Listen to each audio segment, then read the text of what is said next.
If we can reset the clock for 3 minutes, I would now like to invite Mr. Gipson back to the podium for his closing remarks.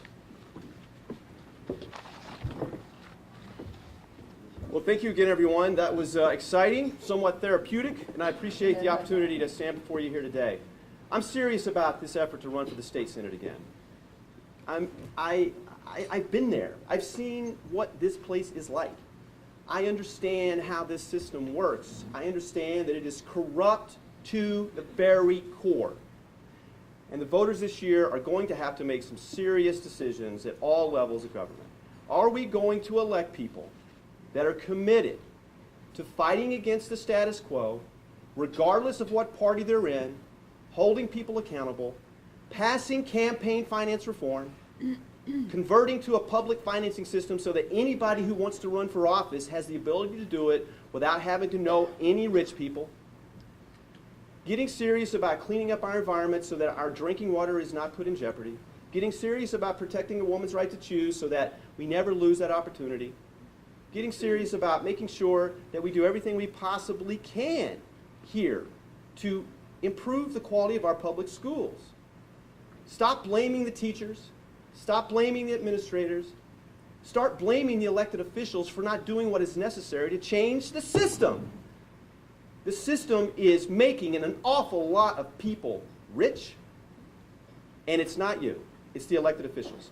This year alone, five elected officials in Albany had to leave because of criminal or ethical reasons.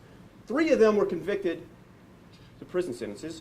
That includes the head of the state senate, the deputy head of the state senate, and the head of the state assembly.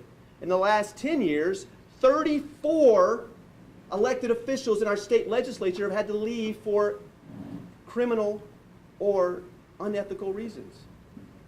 I'm tired of this crap. I hope that you are too.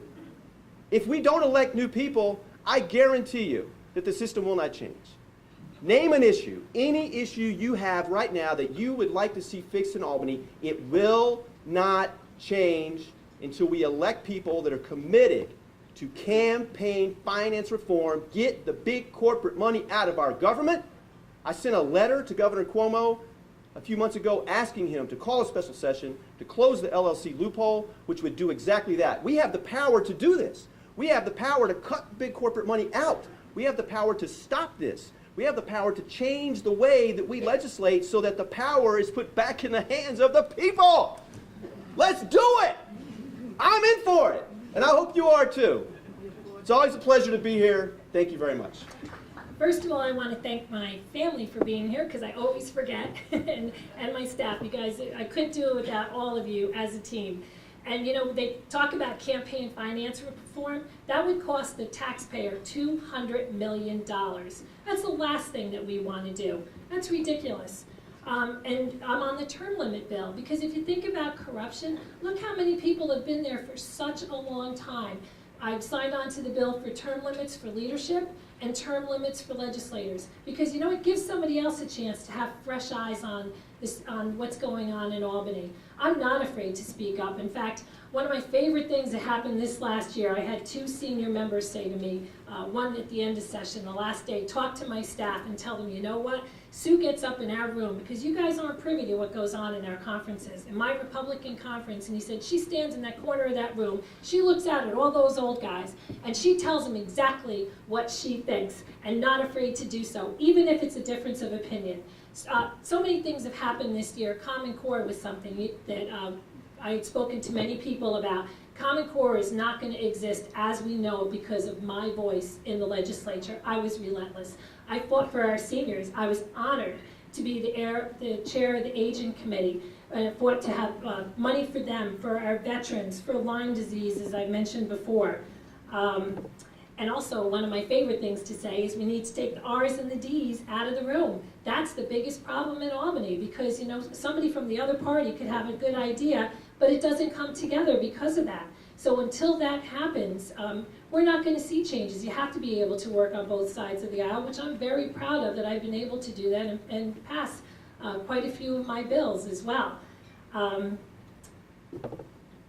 What else I want to say? Sorry, you know, I'm not good at tooting my own horn, so you'll always see me with notes in front of me, because we've done so much, we've accomplished so much, and we have so much more to do. You know, we hear about changing your school taxes, your taxes to income tax. Do you know that that does not depend on the commercial businesses? So the commercial businesses would not get that reduction. So I would believe that you're going to have to pay a lot more money. That's not something I could ever agree with.